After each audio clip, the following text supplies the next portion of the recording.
Welcome to the No Faces Comic Chat. I am here as always. This is BUB'S Comics coming at you, and with me we have my co-host. He's old, but boy is his collection amazing. We have with us DS Comics. Welcome, DS. What's up? Good to be here. I know. I'm old. You're catching up to me. You're not a spring chicken anymore, or whatever the thing is. Every time I try and do anything, my back reminds me. And next up, we have Metarog, our other co-host. Welcome. Hey guys, greetings everyone. Hey, if DS is old, I've been resurrected.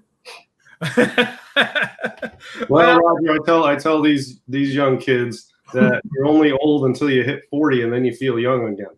There you go. So, is that how it goes? That's how it goes. Well, there's hope yet, then, I suppose. Right. I always say you're only as old as the person you feel. So Well, I don't think I've matured a bit since I've been like 22, so I think I'm pretty good.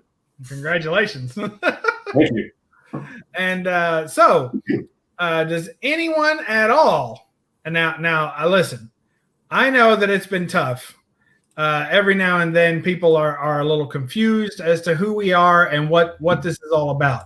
But basically, we have a theme for the show, and when things go well, right? In other words, we have a topic for the show, and when things go well, there will be a team name that we are somehow associated with the topic for this evening. So I see Roger already trying to cheat and look up the thumbnail. So what's our team name for tonight there, DS? The punks, the purse snatching punks. There you go. Hey! Woo! Yeah, I didn't think I'd get you on that one.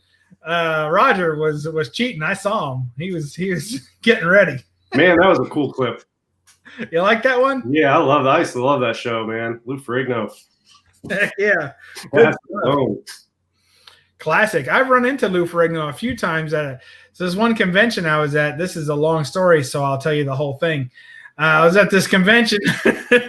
Anyway, long story short, I was walking through, and I get pushed over, basically almost knocked to the ground. And I look up, and it's freaking Lou Ferrigno. And let me tell you something. He's quite a bit older. It was force, and it was not like it's like if somebody said, "Here, catch this bag of potatoes," and then threw it at you. Like it wasn't like he was punching me or anything. It was just like this juggernaut of force. And then one of his handlers was right behind him, and they were pushing people aside too. And they said, sorry, he's late. Sorry, he's late. So they were all apologizing for him, right? I'm like, okay. So anyway, then I'm, later in the convention, I never did go to his table. Later in the convention, I'm walking around, and somebody pulls me backwards by the shoulder. I'm like, what the hell? I turn around. It's freaking Lou Ferrigno again. Oh, I'm sorry. And this time he spoke. He's a very soft-spoken guy. He's like, sorry. And he was late for a panel. So they were rushing him to a panel. I'm like, oh, my gosh. I said, I'm definitely not stopping at this guy's table again. Then, wouldn't you know it, I'm walking through the convention. This is late in the day. And I got hit by a golf cart. I'm like, what the hell? And I turn around, and it wasn't Lou Ferrigno. It was two guys in suits. I'm like, what the hell? So I turn around to fuss at him to oh, sorry, excuse us. And there's no horn on a golf cart. So excuse us, trying to go. And I look back, and Lou Ferrigno's in the back of the golf cart. I'm back to his table. I'm like, oh my gosh. So I tell you, that guy's stalking me. I've got pictures of it. I should show sometime. Because every time I got about run over, I took a picture of him. Hey, Lou Ferrigno. Anyway, that's my story, and I'm sticking to it. How about you guys? You got any Lou Ferrigno gems? No. I like the show. That's all I got. I saw him once down in Miami, but I didn't talk to him or anything. He was just signing there on a table. It was a long line. Well, that's a good one. Yeah. Sorry. That's all right. It happens. Don't worry. We're gonna make this. Work out. So All right, DS, since you knew the team name and the topic for this evening, and clearly you have prepared. I have. Look, I haven't had any time to prepare because of where I was today. Some of you on my Instagram, and then you guys know from last week we talked about it. But so I got back. I've been been processing that and going over that stuff, and so I didn't really have time to prepare. But I think this fits the bill for the topic, which I believe was street level heroes. And of course, there you go. Yeah. Street level hero. Nice. I'm impressed. Well, thanks. I don't have any Turtles or Batman or anything else. So I'm going with what I got today. I'm going to try to make it work. So there you go. Nice. Well, I didn't know that Mario was a street level hero. I thought he was more of a pipe laying hero. Well, I think he goes down the pipes and in the water and also goes on the ground and he jumps up on top. He's under, over. He's everywhere. He's everywhere. He flies. Yeah. This one is, I think, number 3. Yeah, 3, where he turns into with the raccoon tail. And he can fly with the little cape, I think. Does he have a cape that makes him fly at some point? Yep, that's right. Yeah. Super Mario's brother 3. Yeah. That's a fun one. And Roger, I see that you actually have prepared. I mean, in the classic sense. I mean, DS probably took his pants off before the show. I don't know what kind of preparation that is. It's preparation H. But Metarog, I see that you have prepared properly. So why don't you go ahead and shout out the chat? All right, sure will. Didn't see that one coming either, did you? Well, because I've been around you for so long, I kind of did. You should also check for moles and fleas. Yeah, amongst other maladies, yes. Absolutely. All right, here we go. Tailgating in here before we even get started. My pal, my buddy from Graders Notes, Unruly Simeon, showing peace as always. The Mastodon's in here with, looks like a pachyderm. Very good. Nice. Varangian Vigilante. I love the alliteration there. How you doing, buddy? And, of course, my buddy Jason from Heroes to Icons was in here right before the starting bell. DS Comics and Menorah were in here saying hi to the chat even before we started. Well, actually, right after we started. Then we got Beta Ray Cosby. Welcome. He says Super Mario. Jambo Comics, our buddy from Kentucky, who is having a contest, everybody. We'll get into that in a minute. Okay, we'll get into that in a minute. I won't say anything else then. All right. Thank you. Again, my friend from New Mexico, James Gallegos, how are you, buddy? I hope everything is well down there in the heat. Chaos and Comics, one of the most knowledgeable guys around. Welcome. And what is that smell? It's the old comic smell. And he's, again, a very loyal No Faces chat. And thank you very much for being here. And Jackson Roy Kirk, he is just ubiquitous. He is everywhere. He is omnipresent here in the chats on YouTube. And of course, we have from Heroes to Icons saying, yes, Metarog, I have my eye on that exact book. I think he's talking about this right here. Oh, he knows that this is one of my favorites. So, all right, guys, thank you for being here. Did I miss anybody? I don't think I did. No, I think you've got everybody so far. It's a holiday weekend, so we'll probably be a little bit light on viewership. So we thank everyone for joining us. And yes, we thought about not having the show. When I say we, that's kind of the royal we. I thought about it for sure. But two things happened. One is Roger fairly early was asking, hey, we doing a show tonight? Like, hey, what's going on here, right? Because I hadn't sent out the early invites. Right. And then the other thing that happened was that DS was actually responding to comments from a week or 2 weeks ago. When I saw that, I said, this guy must be excited to be on the show tonight. Well, you know what I was doing? I'll tell you exactly what I was doing. I like to go back and see how many thumbs down we got on each of our previous shows. Oh, why would you do that? I don't know. I kind of liked the thumbs down, and there was one we didn't have any, and I was like, oh, that's sad. Nobody hated the show.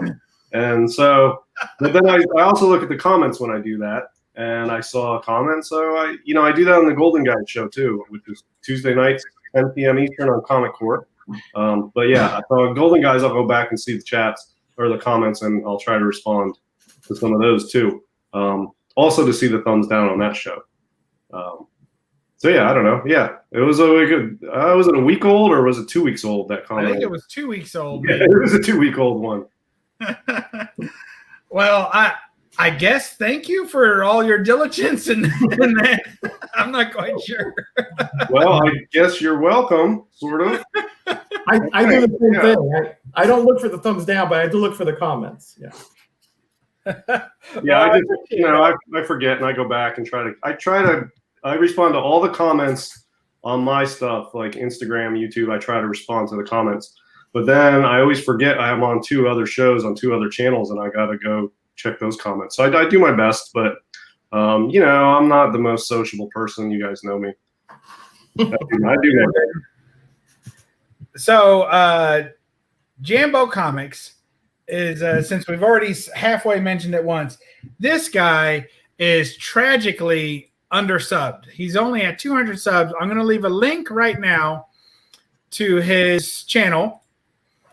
And so there it is. So that's Jambo Comics.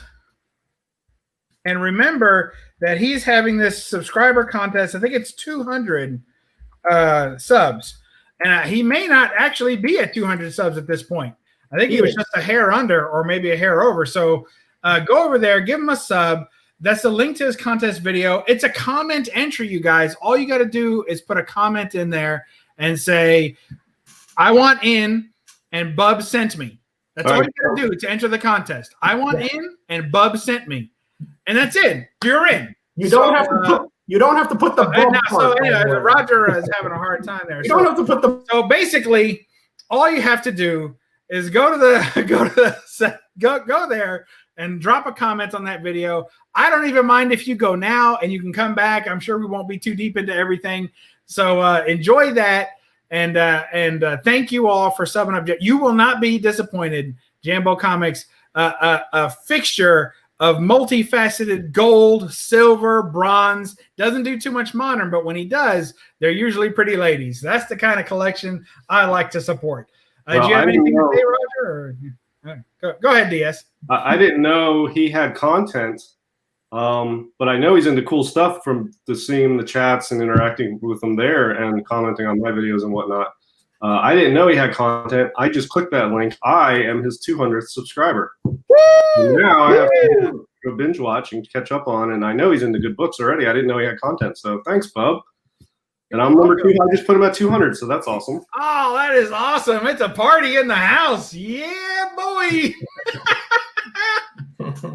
Good stuff. Yeah, so I'm excited to check out his content because there's so many people putting content out, and there's so many new channels, and I can't keep up with it all. But whenever I click on somebody's channel and the first video up there has the Marvel mystery in the background, I know I'm going to watch some of the videos. So, yeah, Jambo, I'll be checking your stuff out. I got to be honest, some of his videos, I have to rewatch them because I get stuck staring at the books in the background. Yep. And then I'm like, whoa, wait a minute. Yeah. Yeah. Oh, what was that? What was that, Jambo? Yeah, I'm sorry. I have to go back. Just rewind that a little bit. Yeah, I love it. And he takes the jump. A lot of times he'll take Jumbo Comics and switch it to Jambo. So good stuff. Yeah, I do that on my channel, Bob, too. I sometimes will just go back through your videos and I'll click on them and watch the intro a few times, and then I'll go to the next one and watch that intro a few times. Whatever. Just love seeing your content's great. All those intros are fantastic. What a bum. So, but I thank you all for participating in that. Okay, let's get to the topic for this evening. Since Roger truly has prepared, let's let him take us into the deep, dark alley that is street level heroes. Take it away, Roger. Yeah, when you said, hey, street level heroes, this to me is the quintessential street level hero. Okay. He was from the inner city. He was accused and convicted of a crime he did not commit. He went back he used that as motivation to go back to the streets and to make money, one, and to help his neighborhood. So to me, this is the quintessential street level hero. you know, he was written a little bit, you know, with a little bit of a lot of slang and so forth, but very highly intelligent. When it came to knowing the situation, Luke Cage was really good at that. He could discern the situation. Just because he lived in the inner city does not mean that he was not intelligent. He was very intelligent. And he got into scraps with, at the beginning, a lot of neighborhood baddies, you know, gang members, drug pushers, pimps, those that wanted to take advantage of like slumlords, et cetera, et cetera. So to me, he is, look at here, the Phantom of 42nd Street. Again, it's all based on his where the inner city was, his neighborhood was, and he tried to improve it in any way possible. Yeah, sometimes you have, you know, stereotypical villains like this rather a portly lady here, but those were the writers. You know, that's just the way it was. He was not always written, you know, as reality, but as sometimes. Who did the art on those, on the interiors? I believe that at the beginning it was Tusca, and then I think, was it Lusa? Was it Tusca and Lusa? Was it Tuscaloosa? No. Oh. George Tusca. Right there. Okay. Nice. But it was cool because the inker was Billy Graham, who was an African American, and he later did a lot of the art on Luke, on Hero for Hire and Black Panther in Jungle Action. So I thought that was really appropriate, and he did a really good job, honestly, with to sort of capture the grittiness and sometimes the issues that society doesn't want to see, but certainly are issues that have to be taken seriously. So I really just thought this character was excellent, and again, he sort of rose above. Everything was against him, and he still rose above that. He had a very he was sometimes portrayed as angry and aggressive, but he was very passionate as well. So I have a question for you, as someone who has not read much Luke Cage at all. Mm-hmm. When and why did he transition his name to Power Man? Issue 17, he transitioned it to Power Man. Just because he thought that Hero for Hire didn't have a good, it didn't have a good ring to it, He wanted something that was a little more in line with superheroes, And unfortunately, there was another character called Power Man that came right after to claim the name, and he beat the tar out of him. Oh, wow, that's cool. So he got to keep the name. I like that. So that's my first, and to me, the most quintessential street level hero, Luke Cage, Hero for Hire, or Power Man. Nice. All right, DS, do you have any? Oh goodness, yep. That is a street walking level hero. It is. I just wanted to show this again because Jackson Roykirk mentioned Betty in the chat. I think he's referring to what he sees on your channel, but no, he's talking about Jambo Comics has a life-size Betty cutout in the background of his videos. Well, this is what I picked up today. You guys have saw it already, but yeah, a cool Betty Page, Dave Stevens cover on this little booklet that inside just has black and white photos, like cover to cover, of Betty Page. But the Dave Stevens cover is what rocks it. So I'm going to take these down and show you guys something else I got today. And yeah, street level heroes. I don't know much about Luke Cage. I don't think I've ever read any of his stuff. But the one thing that speaks to me about a street level hero, which Roger mentioned in the beginning there about Luke Cage, is that from the streets of an urban area, and that's what I think of a street level hero. So of course my mind goes right to New York City. So this is not a comic, but I figured I'll show it. This was like a throw-in from the stuff I bought today. Oh, cool. Yeah, it's this huge Daredevil poster. So this is who I think of for like street level hero. New York City, and I don't know a ton about Daredevil, but I think, the being on the streets of the city and especially New York is what comes to mind when I think of a street level hero. And his stories are gritty. I probably haven't read any good Daredevil since like Frank Miller stuff. But yeah, so that's what I think of a street level hero. I don't have any other handy ones. Spider-Man, I sort of feel like when you get too superhero-y, it loses the street level hero sort of. Like Spider-Man is not as much of a street level hero to me as like Daredevil or Luke Cage. I also thought of Shang-Chi. I honestly thought Roger was going to bring out Shang-Chi. Or he may not be done. Yeah, so that might come out. But, the guys who are like the grittier sort of stories, like the Daredevil, maybe the Luke Cage, stuff like that's what I think of our street level hero. Not real glamorous superhero type stuff, but just, street level stuff. So that's what I think of. But I don't really have anything to show other than that. So, but yeah, it was a cool poster I picked up. It's huge. I don't know what I'm gonna do with it. Well, now here's an interesting thought. So we have Unruly is saying street level means no powers. Okay. And so that's interesting. That's an interesting way to look at it. He says Spider-Man's way too strong to be street level. So, and of course, we've got Batman as a great example. And of course, we've got Comic Mags Musin coming in. He gets the good one here. Check that out. Yeah, and Surly Tim, exactly. Thank you. What Surly Tim said is exactly what I was thinking.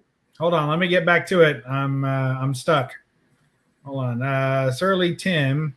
Okay, so Surly Tim says, street level to me is more gritty and dark with a touch of violence to the stories. Ooh. Yeah, and that's definitely Frank Miller Daredevil from the 80s for me fits that to a T. Batman too, but Batman's street level also. But he's transcended street level superhero to some degree, but I feel like Daredevil fits that description to a T to me. Luke Cage probably too. Well, I think that when I don't know, I always feel like the street level, the hero is kind of defined by their villains and by their patterns. So for me, I know that Spider-Man has gone beyond street level, but I don't really like him when he's beyond street level. To me, his power and his skill sets really have no business outside of the streets of New York City helping people. He should be, stopping purse snatchers, not, and stopping bank villains and mobsters and things of that nature. I don't think he should really be out in space mucking about with, others. And, I would even consider, so you got Iron Man, right? Mm-hmm. Iron Man has no powers. And yet I don't consider him a street level hero. Nope. He's not, he concerns himself with things grander, larger, things that are global, if not more. Right. So to me, the power skill set is less important. To me, it's more important who is he fighting and why. And to me, Spider-Man's entire origin is about small crime and stopping that. So yeah. I think those are his better stories too, where he's less overpowered. Daredevil as well definitely is. He has powers, no doubt. He can see, even though other people can see also. But he's blind and yet can see, and he's really only concerned with mobsters, gangsters, and the likes. So I would say he's street level too, even though he definitely has powers. Yeah, and I think street level, almost to get your street level hero membership card, you have to do some multiple good story arcs with street level villains. Also, I think some of these guys are mixing it up with gangster level type villains, Kingpin type guys a lot. That adds to their street cred, I think, under this category. Yeah, Dick Tracy definitely is street level. And he doesn't have any powers either, so that would qualify, sure. Yeah, I'm good with that. And Daredevil doesn't have powers, but he has he sure does. Senses that make up for his lack of sight. So I don't have radar sense. Yeah, but I'll tell you, I saw an interesting documentary. This is going to be the DS segue of the night. Yeah. There was a segue already. We're still on topic. There was two blind guys in the documentary, and one of them would make these clicks with his mouth and could perfectly. It was like sonar. He had a perfect picture of what was around him in the environment. Actually, it might have been the same guy. And what he could do is he could draw. This guy was born without sight. He could draw with three-dimensional perspective what was in his environment after just making clicks with his mouth and moving around outside. And he would get a sonar sense of what's around him. And then he would draw it with three-dimensional perspectives and really quality art. I mean, it was better than anything I've ever drawn. And this is a guy who's never had sight. So, I think if you're deprived of one sense, your body will enhance the others. And I don't think there's really, an upper limit to that sort of. I mean, this guy's using sonar, and he was drawing pictures that looked exactly like where he was. The buildings, the sidewalks, the streetlights, everything. Like even small stuff like bike stands and everything. It was amazing. So like Daredevil, almost the same thing. Yeah, just to a much nth degree. Yeah, and Unruly said he saw that. So yeah, I mean, it was on like Discovery Channel or Science Channel or something. It was on every now and then, but fascinating that the senses could work like that. So yeah, I consider Daredevil not to have superpowers, but he has some enhanced senses due to his lack of sight, which I feel like are in the realm of realism. Are they, it's far towards the end of the bell curve. Most blind people don't get that level, but I don't think it's unheard of. Yeah, I think it's realistic to some degree, sure. Yeah, and it also gives him kind of it's more than just sight. I mean, it's not like his power raises him up to the average sight level of everybody else.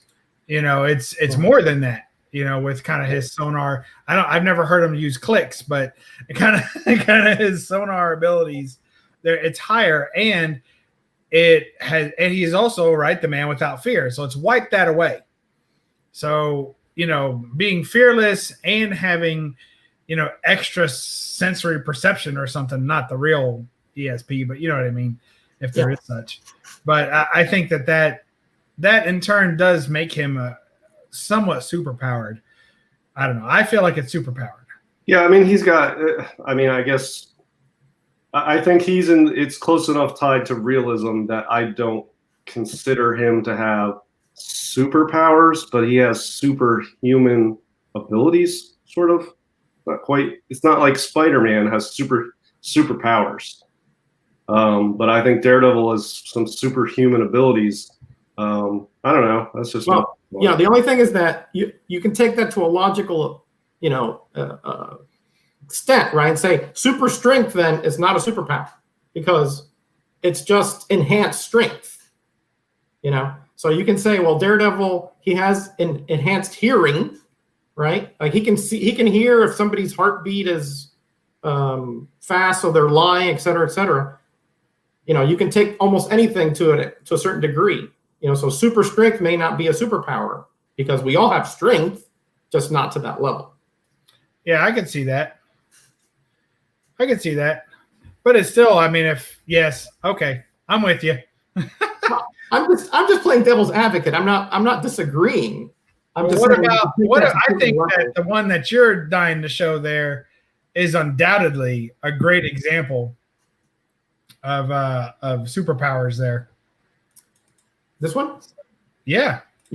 Well, I did want to say one thing about street level. I mean, in definitions, to me, it's where your arena is, right? Like Luke Cage, he lives and works on the street. Okay. Spider-Man, majority of the time, does the same thing. I mean, he swings from the buildings. Yeah. But he doesn't go into these great cosmic capers or travel to other worlds or have. Wait a minute. Did you say Luke Cage lives on the streets? Well, he lives, at street level. He doesn't. Is he not getting that Netflix money anymore? No, he doesn't live like an Avengers mansion or in Baxter Building. He lives in an apartment. So. Yeah. So to me, that's what makes it street level, is where the arena is, where they hang out, where they do their work. Okay. And to me, Spider-Man is definitely street level, at least originally. You know, obviously they've taken him and he's had adventures, you know, with the Avengers and Fantastic Four that have taken him, you know, against Thanos, et cetera, et cetera. But the majority of his work is done on the streets.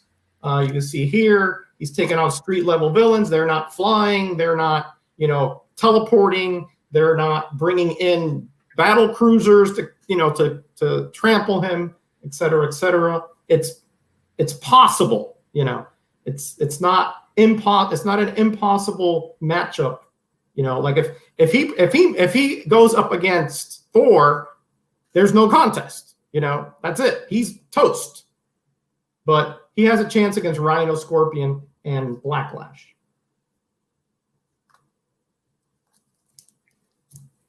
Yeah, the only thing about Batman, I guess, I've been thinking about it since we've been doing this show so far. You know, he lives in a mansion. He's sort of rich. I don't think he has as much connection to people. He's a mansion level hero? Well, he's a street level hero, but, you know, Spider-Man has an apartment downtown. Do you know what I mean? Batman, he goes down there at night, but he's got his bat cave under his mansion and he's loaded. Yeah, I mean, he's for the people, but I don't feel like he's of the people as much as like a Daredevil. And even though Daredevil was successful, he still lives in the city. I don't know. Batman's for the people, but I don't know if he's of the people to the same level of Spider-Man or Daredevil or Luke Cage. I don't know. I'm just saying politics. Like if I'm campaigning and I'm running Spider-Man's campaign for best street level hero, you know, I'm going to throw some shade on Batman because look, he's not in touch with you guys. He lives outside the city limits in a mansion. He doesn't know what you guys are dealing with day to day. I do. I'm Spider-Man. I live right downtown. You know what I mean? So that's just I think Spider-Man would put that in his campaign against Batman. Wow. I can't believe that. I just flabbergasted that you don't think Batman makes the list of street level hero. I mean, I'm just throwing some thought-provoking stuff out there. This is why we get thumbs down, Bub. I'm just throwing you right now. That can't be the only reason. Well, how about I'm going to go with one that is a DC because you guys are saying we haven't heard a single DC vote yet. So how about Green Arrow? Of course, the only Green Arrow book I have is not a Green Arrow book. Also signed by Jim Balent, actually. But there is Green Arrow, in case you're wondering about his place in the world. But I think that's legitimate there, you know? Yeah, you know, that's interesting, Bub, because again, it depends on what era and writer of Green Arrow you're talking about. Because okay. Well, how about this, Roger? Mm-hmm. For the power set and the skill level of the I mean, there's no doubt that everyone we're talking about is a superhero by some definition, right? Otherwise, right. They're probably, except for Super Mario. But even he's got super in the name, right? Super plumbing. All right, exactly. So Super Mario eats that mushroom and he doubles his size. I mean, that's definitely superhuman. You guys suck. Go ahead, DS. What do you got? A price guide? Never mind. All right. So all I'm saying is that Green Arrow has no business putting on a spacesuit and running around Mars trying to kill things. That's all I'm saying, you know. Nor does he have any business in international politics. Nobody's driving him across state lines to go work a case in Gotham City or you know, Star City or all the other fake cities in DC. The fact of the matter is that although he may not work literally in the streets, he is concerning himself with crime that happens to everyday people, not big international incidents or, you know, outer space incidents either. So that's my feeling on him. Now, because he's a superhero, you can drag him into any team you want and he can get thrown in a suit and he's got some space arrow that he'll use at the end. You know, I'm not saying that doesn't happen, but in general, they're out of place in those stories and are kind of drug along. And it's kind of like the Black Widow effect. Like, to me, the Black Widow in the Avengers movies always seems, as much as I enjoy watching her in the movies, she always seems kind of out of place with everything going on because her skill set is not fighting aliens, I would think. She is also, to me, better as a street level hero. So there you go. All right, Roger, go ahead. Bash me all you want. No, I don't disagree with your okay. All I'm saying is that we just can't look at the hero and his power sets because, for example, in the Denny O'Neil, Neil Adams era, Green Arrow and Green Lantern teamed up, right? But even though Green Lantern is super powerful, cosmic level, it was mostly street level stuff that they were handling at that time. Okay. So again, you just can't say because the power set is such. Although you're right, it's more inclined with that level. But Oliver Queen was also a millionaire playboy, and and he would fight crime kind of like when he felt like it, when that kind of thing. But he sort of morphed into more of a Batman type of gutter and lower level crime. When I say lower level, I don't mean that there weren't killers or whatever, but not world beaters, right? Right. So I agree with you in principle. I'm just saying that you just can't say it as a blanket statement because a lot depends on the writer and the situation and the era of the character. That is sort of something you have to take into consideration with all these. Like Batman, DS was talking about, and certainly in the very early stages of his career, he was very street level. He was talking gangsters and communists and all this stuff, right? And then later on, he started more like, not world beaters, but, world guys that had, megalomaniacs, et cetera, who had more in mind than just, hey, I'm going to knock off the liquor store, So, you have to take into consideration a lot more factors than just the character. You have to look at all aspects of what was published in the character. Yeah, and I think, the two characters, Hawkeye and what's her face you were just talking about, Bub? Scarlett Johansson's character. Yeah, Black Widow.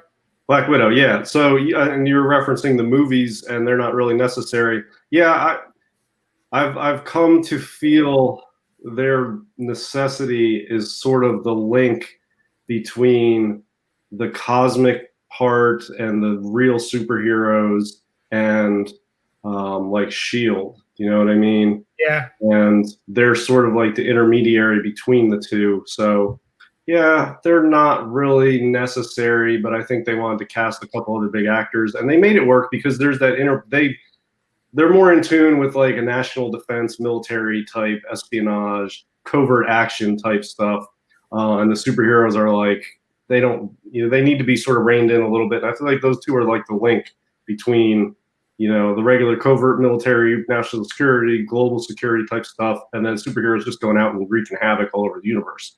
So yeah, necessary. I didn't think so at first. I had the same view as you, but I've come to feel their sort of necessity in the group. Well, I'll tell you one thing that there's a good comment here talking about James Bond and also mixing in Black Widow as well. And I agree with that they're more international spy kind of groupings. So maybe they're not street level, but they're definitely not, extraterrestrial either. So I guess there's something in between, maybe be in between street level and there's that global or international group. I could see that. I mean, you didn't see Luke Cage getting dropped off in the middle of Russia, right? I mean, he wasn't fighting spies or anything like that. So I guess that's true. There definitely could be. And lest we forget that these comics have a long history of writers changing things and, retroactively changing things and just writing new stories and putting them on teams where they don't belong and all kinds of stuff. So I think if we wanted to do the reverse and come up with a premise and then research it, I'm sure you could find examples where everyone's a street level hero and no one is a street level hero at the same time. So, but in general, I think when you talk about the general character, I think you can make a determination as to whether they're street level or not. Yeah, and there was a name that came up earlier. I'm just going to throw it out there now with another one I thought of. Their images are similar, which is why I thought of the second one. But somebody mentioned the Shadow. Oh yeah, he dates way back to like the 30s. He's magic for sure. And another one I thought of was the Spirit. The Spirit is another street level hero. And Dick Tracy. You know, back then, I feel like in the Golden Age or like in pulps back in the 30s and in the news strips, there were a lot more street level heroes that didn't have really any powers because they were just crime fighting.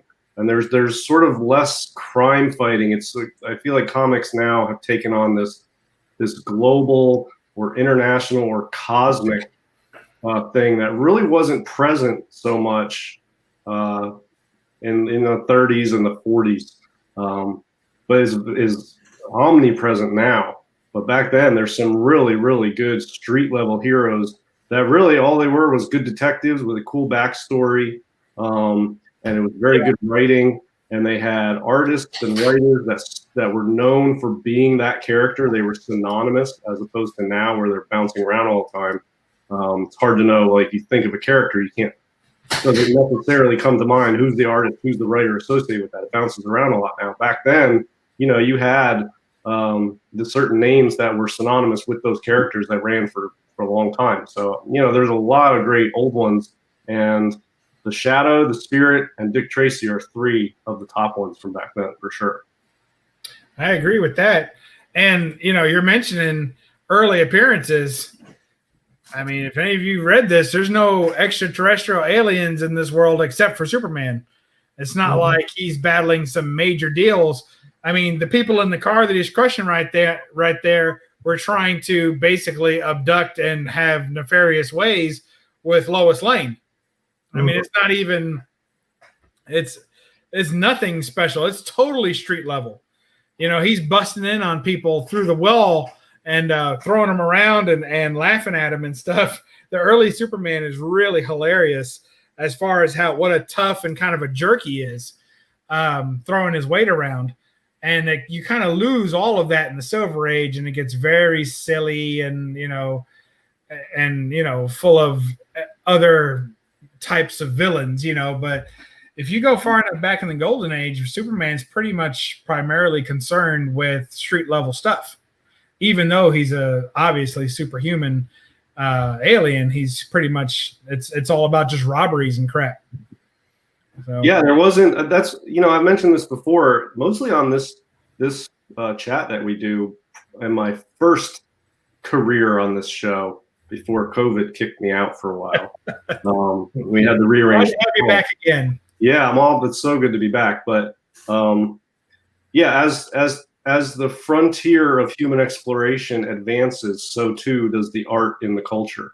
And when your most distant frontiers are jungles and the Orient, you're not going to be doing stories about space. Now, there is some sci-fi, but it's not to the level it is now, or even like in the 60s or 70s when we started sending spaceships, you know, to the moon and whatnot. You know, so back then, yeah, Superman was an alien, but I mean, he was basically a crime fighter with a cape and powers. There wasn't, you know, there was no sci-fi element to it. Now, if you go into like 70s Neil Adams type Superman stories, man, there's a ton of sci-fi stuff. It's like, you know, and I probably now there's a lot of it. I don't read modern comics, but yeah, back then, I mean, Batman, Superman, all these guys, they were just fighting crime or fighting the war. You know, and the fringe or the furthest reaches of human exploration was still earthly for the most part.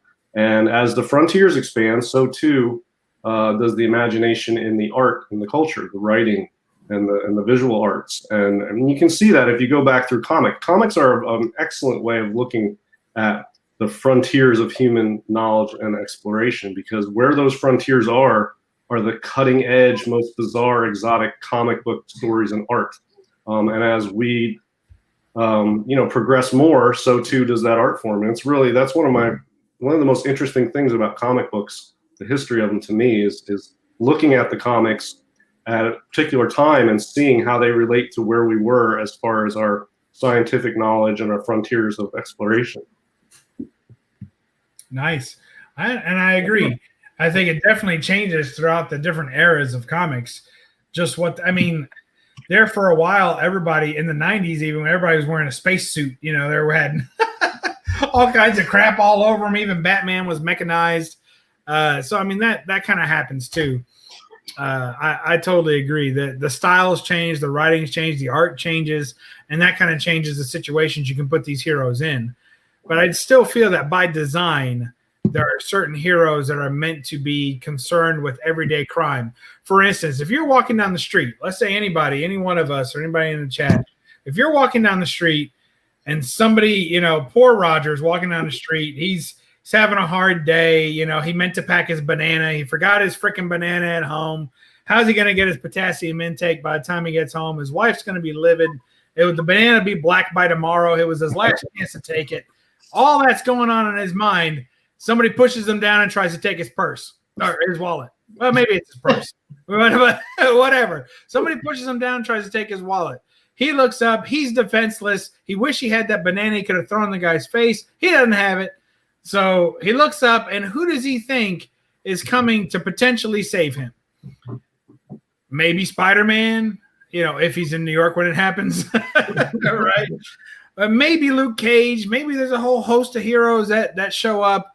Maybe Batman shows up. I still say street level. But you're not expecting like Doctor Strange to come out of a portal and beat this guy up and then give you your wallet back, right? That's just not going to happen. And he lives in New York. It could happen, but it's not going to happen. So I think that has to be considered too, is that by design, when you think of the character in general, not just all the tangential stories that they get drug into by the different eras in comics and different writers, but also just what they are by design and their base. Is this somebody you expect to come save you or not? And I think if the answer is no, then they're probably not a street level hero. Yeah, I don't disagree with that. I absolutely don't disagree with that. Well, good. Thanks, Roger. What do you got? Hey, some Will Eisner. Yeah, I got a little Eisner. We talked about Spirit. So, of course, this is a product of, you have to look at the different publishers and how they wanted to come across as having affected society. We were talking a little bit about that. Not only do comics reflect technology and changes and trends, but also society itself, right? And during the 60s, as you can see, things got a little bit loosey-goosey. They got a little bit silly and daffy, shall we say. There were a lot of shows that were comedies and laughing and things like that. And the comics kind of reflected that. Batman was not nearly as morose and as gritty as he got in the 80s, 90s, and then later on. And the Spirit was kind of a not comical all the way, but it was certainly a little bit lighter kind of superhero, in that he had, ridiculous situations that he would be put into that normally, there's no way he'd get out of it. But he did, as ridiculous as that was. And that's kind of showed and reflected what society was thinking, that, they wanted to get away from, what was going on in Vietnam, et cetera, et cetera. They wanted a little bit of levity. And so that's why the 60s and so forth, it sort of reflects that to a good degree. But Denny Colt is actually a pretty good character, I think. And he has, of course, his arch enemy, the octopus, but definitely street level. No powers whatsoever, except, detective skill, things like that. What I like about the Spirit, his backstory is cool. He was left for dead in a grave on the edge of town, and he survived, and he made it his goal to go after them and to just fight crime. And so he just made his base of operations that grave they left him in, and he comes out of that every night to go fight crime on the streets. And he has his little buddy, I can't remember the name, who provides some comic relief. and it's got a lot of witty banter in it. And it's on the lighter side, but the artwork and the storytelling is solid. It is. And it's a cool backstory. I just love how he was left for dead in the grave, and he just decided that, fine, his base of operations now is going to be the grave. And he made that his base of operations from which he rises every night to fight crime. A very cool 1930s style detective story. And of course, Eisner is sort of synonymous with the old Spirit stuff. And and some of the old Spirit books have some Lou Fine art to them on the covers too. So it's quality stuff, and the stories are, they're not hardcore, but they're gritty with some clever writing, and they're on the lighter side, but they still have a nice grittiness to it. I mean, there's not a lot of shall we say murders, or there is, but sort of in the background. They don't generally show a lot of violence going on, except fist fighting, things like that. But they tried to sort of tone it down a little bit, unlike EC and things like that. With all their war comics, which were very graphic and violent. It was a little bit toned down, And Eisner, I think, was more concerned with the quality of the character and the stories than showing all those other kinds of cheap thrills, shall we say. Here's one of my favorite Spirit comics. I don't have many, and you can imagine why I have this one. So Rocketeer and Spirit in Pulp Fiction. Friction. So it's kind of a fun kind of crossover. I think it's Mark Waid wrote it. And it's just kind of a fun crossover, and it's a whole run of books that have them together, and they really play well together. So and like you say, not like bloody murder kind of stuff, but adventure, if you will, crime adventure. So that's good stuff. There's another street level hero, Rocketeer, for sure. Yeah, just a different era, but yeah. Oh, totally, but still good. Excellent. Yeah, excellent. It's kind of I've got a small but growing. I'm catching up to you on my Dave Stevens collection, Bub, because I have another one coming in the mail, which I think I showed you. Yes. Yeah, so I now have 3 Dave Stevens. Oh my gosh! Right on the heels. You didn't say catching up, did you? Oh no! I don't know. I might have to buy a couple of those off you just to make it work for me. I don't know how many Dave Stevens books I have. If I had to give a short guess, I would say somewhere around 12 to 15. Oh, I figured you had over 20 at least. There's not really that many. I know. Well, technically, yes. I guess technically, yes, because I'm more counting things that are together. Like I'm not counting all 8 issues of the Rocketeer. That's 8 books right there. But I guess I should. But I mean, there's 8 right there. So yeah, I'd say at least 20. All right. Well, the next one on my list, if you want to get it before me, is I think Mad Men number 3. It has a back cover pinup by Dave Stevens, and I'm going to see if CGC will slab one for me backwards so that the pinup on the back is towards the front. Cool. Which is certainly more valuable than the Madman issue itself. You know what I mean? Like, that is the selling point of that book. And nothing is the Dave Stevens pinup on the back. I think it's number 3, but I mean, it was, not the greatest, most popular series. I think it's cheap, but I would probably, I'm going to ask them to slab it backwards for me. Do you think that they'll do it?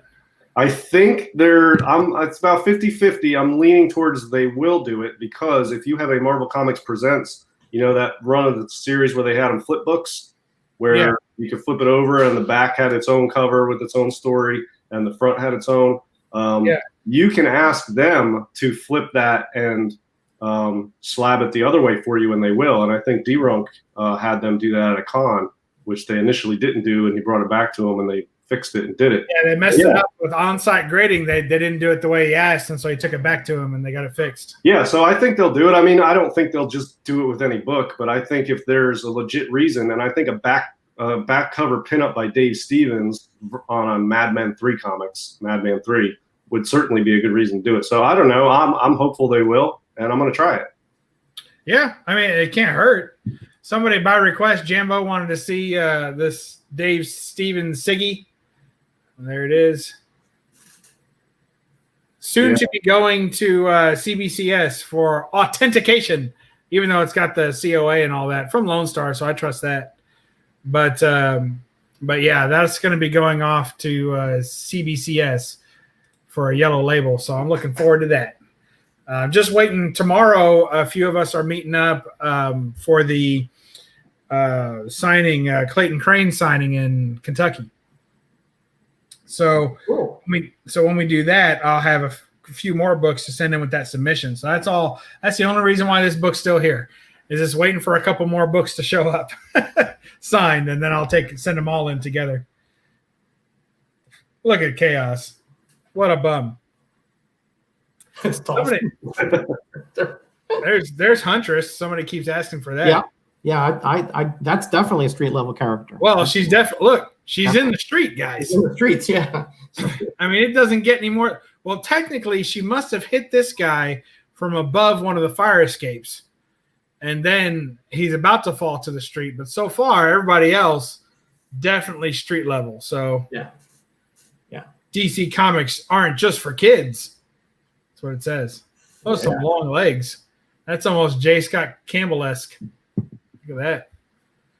There you go. You're welcome, everybody. Oh boy. Well, what do you guys think? Have we beat this street level horse to death yet?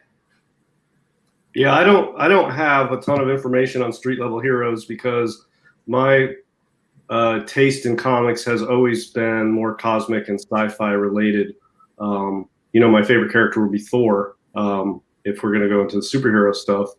And there's nothing street level about Thor, really. Yeah, only when he lost his powers. Huh? Only when he lost his powers. Yeah. There was a time where he was street level because he lost it. He lost his. Well, he still had his strength, but nothing else. Yeah. So I mean, I'm not really a street level superhero type guy. Even when I was into comics, I probably as street level as I got was like the X-Men, which not really street level either. Yeah. Wolverine when he was in Japan was street level. That's for sure. Man, those are some of my favorite stories. My favorite story is so funny because when I first started reading Wolverine comics, of course, he has the miniseries, right, where he's in Japan. And then he has his ongoing series where he is in Mandrapore, right? So it's like this little island. And it's all street level stuff there. Everything street level. And that's my favorite place for Wolverine. It's just... It makes me feel like home when I read stories that he's in Mandrapore. I just feel comfort. So I love him on the street level. I think it's perfect. Other places it's like he's bringing 6 knives to a, space blaster fight. You know what I mean? Yeah. And when you put up his power sets against other mutants, I think once again, there's just, he doesn't have enough power or punch. You know what I mean? He has some persistence for sure. But really, when he's on the street, that's something to be feared, So, but he's also kind of been written to be a lot more powerful than he was initially. Yes, he was knocked out by some gas in various episodes back in the 70s, and now he can be ripped to shreds and still reconstitute himself. Yeah, I agree, and I remember when he used to get into battles in the early issues, where he would just get into a fight with like 5 guys, just a regular old fight. Mm-hmm. And he would have to rest afterwards. And he would talk about his bones and his muscles stitching up and how much that hurt and how he really needed to concentrate on healing and feel better before he went back out there. And that was just like from 5 thugs, nothing close to now they drop him in a pool of acid and he comes back, he crawls back out, Yeah. Yeah. So he's very overpowered. At least what I read in the 2000s. It was like, man, this guy. I mean, the Hulk literally tore him limb from limb, and then a couple issues later, he's back. None the worse for wear. Yeah. I definitely prefer old Wolverine to modern day Wolverine, hands down, no doubt about it. But what can you do? That's how it is with all our favorite heroes. Most of the time, they don't generally get better. You know? I have a few that nobody's mentioned yet, which I think are street level. Yeah. All right, let's check it out right now. We're gonna focus in on this awesome cat cover. Here we go. Take it away, DS. I got nothing. All right, Roger, it is. Yeah, I put this because it kind of is reminiscent of the Hero for Hire cover. If you notice, the vignette very similar. and the same yellow and blue. Did Severin do color on that? I think she did. That's probably why. Yeah, I think she did. And Wood, didn't Wood do some of the art in here too? Yeah, Wood did the actual cat. The actual figure. Okay. Yeah, of the cat, but not in that. He drew her naked, and Severin had to fix her, cover her up. He drew her naked. That's Wood right there. That is. Yeah, Wood. I've got a picture of it. Hold on. Go ahead, Roger. Okay, but we haven't talked about Captain America. And, sometimes we consider him not street level because he's the epitome, the representation of the ideals of America, et cetera, et cetera. But there was an era where he was written very street level. He lived in a Brooklyn brownstone, I think, and he dealt with, extortion and intimidation and blackmail and things like that. Look at this one here. You can see he's actually looking down onto the street right there on that one. That's cool. And here he takes on an arsonist. I think this is an arsonist. I could be mixing up the story. A very despondent father, which I think needed money for something, and he actually talked his way into not having to, kill him, I believe. And then, of course, we got him against Frank Castle right here with this great Frank Miller cover, which is fabulous. Just you got that Punisher just pointing that gun right at him, stepping on his shield, and notice the cityscape in the background here. So yeah, I like that. So I always like the Punisher versus Captain America. I thought that's classic. Talk about ideology against each other. Won't kill on almost any situation. Will kill on a drop of a dime. So yeah. Here's that cat picture. Okay. So this is Wally Wood's original cat drawing, almost original. It's been slightly altered. This one had already been. To the compare. Yeah, this one has, or let's see what we can do here. They're far away from each other. DS, dag you. Wait, hold on. Well, you can take. Look at that. Yeah, there you go. So hold yours up closer there, Roger. You're a great help. So what he had done was, like, down in this general area, that's already been whited out, but he actually did draw that in as well. Oh man. But the only copy that exists has whiteout on it, and they can't get it off. So that's been whited out. But he did draw the top and everything. So that's his original cat drawing, and then Severin had to keep cleaning it up, fixing it. And he did the same thing on the interiors of the book. He kept drawing her without any clothes, and Severin had to continuously go behind and change it because, he was doing inking. So she would draw it, he would ink it, and the inker has a lot of power. Oh, yeah. And so she had to keep going back and changing it. Just what a rascal. Wow. Oh, that's interesting stuff, Bob. Good info there, by the way. Wally Wood showed some good restraint. They should have known better than to ask him to draw a female superhero, and he showed great restraint. They could have just left it the way it was. They didn't have to make any changes to Wally Wood's art. I agree. But I mean, you some of the stuff he's done in the female form arena, and he behaved himself with that art right there for sure. So I don't see any problem with it. I don't think they need to mess with it at all. I think so. I think it having to go back to the original artist 4 times per page was totally warranted. Oh, goodness. Now you guys mentioned Shang-Chi, right? We did, yes. Street level. See, I do not consider him a street level hero, and I'll tell you. I'll tell you why. First of all, in the Bronze Age, Shang-Chi is really not a hero. He is a reluctant participant in a conspiracy to kill him. Okay. He is just trying to survive. He's trying to understand what is the circumstances that he's being put into. I got a quick question for you there, Roger. Yeah. Where is this assassination plot taking place? Actually, it's taking place everywhere in the mountains, in the Himalayas, in London, in Chinatown, in San Francisco. Yeah, all over the place. You're right. I mean, I was just checking. Okay, I'm not saying that, but to me, he is not there to take care of the situations in any certain street or neighborhood. Okay, he's there because he's following clues, or he's trying to find out what is happening in that particular plot against him. He is heroic, right? But he is not a hero in the classic sense. He's not looking for trouble. He's trying to avoid trouble at all costs. He's incredibly powerful martial artist, as we know. He's taken down hordes of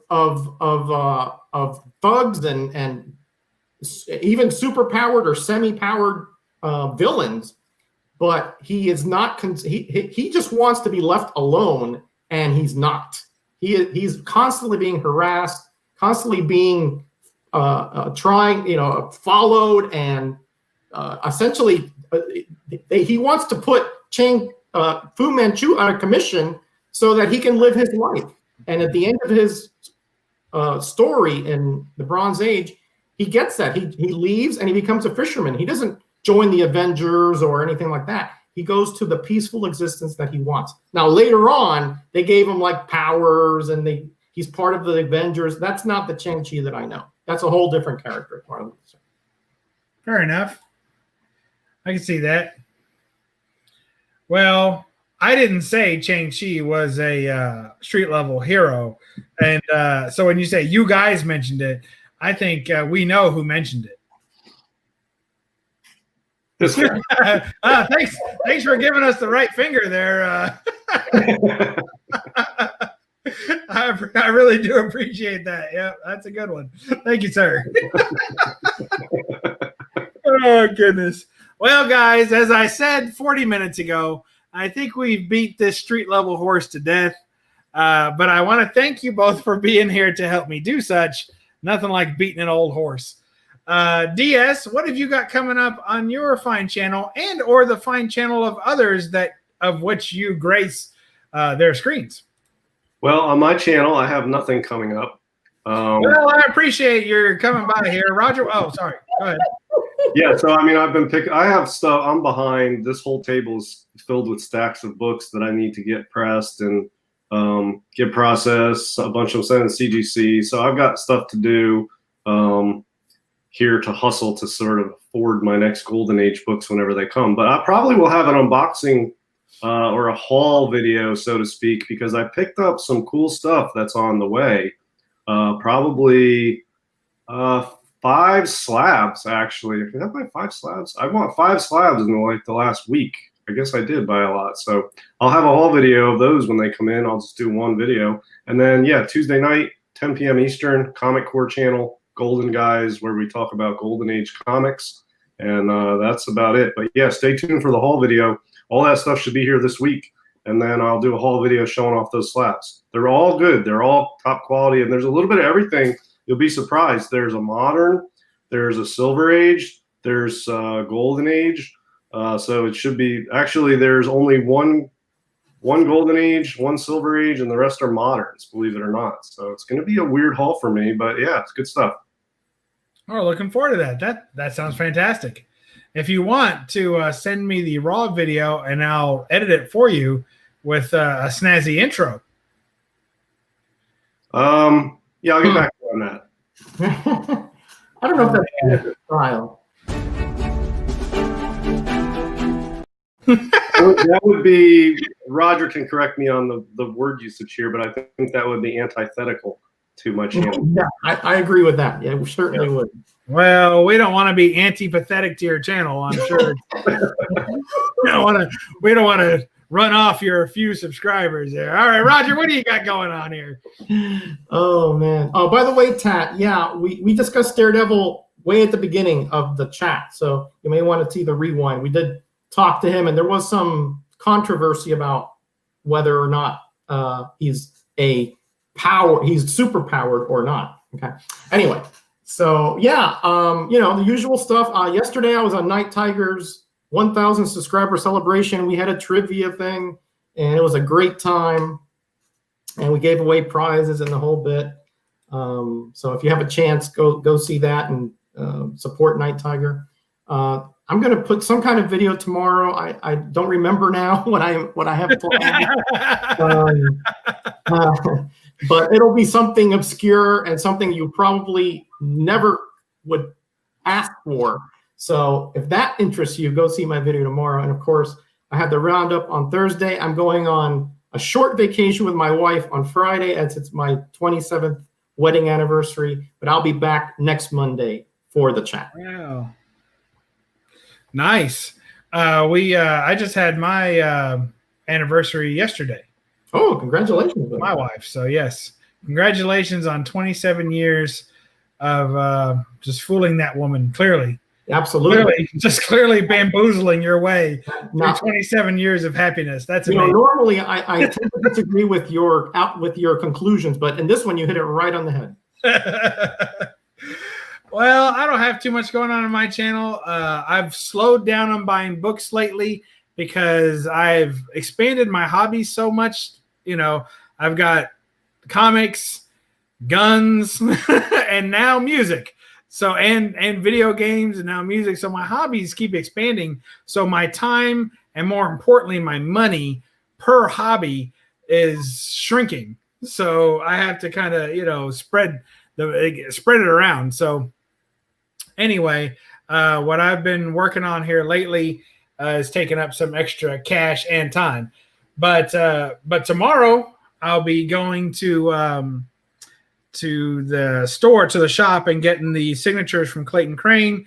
I'm pretty sure that Jambo Comics is going to be there. Rob Boswell is going to be there. I think they're two of the definitely confirmed. I've got a fella coming, the owner or one of the partners in Gator Guard Comics, that case that I show off sometimes, especially on Instagram. He's coming down. And then also there's a few other YouTubers that are on the maybe list, so I won't shout them out, but they're on the maybe list. They may come down, or maybe they are coming down, but they plan to avoid me, which would be fine. We got to do around here. It's all good. So anyway, that's what I got going on. So I'll have a haul for that. And then I have an ongoing Instagram box going that I've been buying books as I see them. So at some point, I'm going to have to go ahead and pay that and have that come in. So then there'll be some more books coming in. So that's what we got going on BUB'S Comics channel. And of course, No Faces Comic Chat be here again next week. Same bat time, same bat channel. And thank you all for joining us. DS, do you want to say something to the crowd before we go? Just everyone do your homework. That's it. That's right. And Roger? Yeah, you know what I'm going to say. Everybody be blessed and be back. All right. I'm going to tell you to read a comic and don't apologize for the glare. Bye-bye.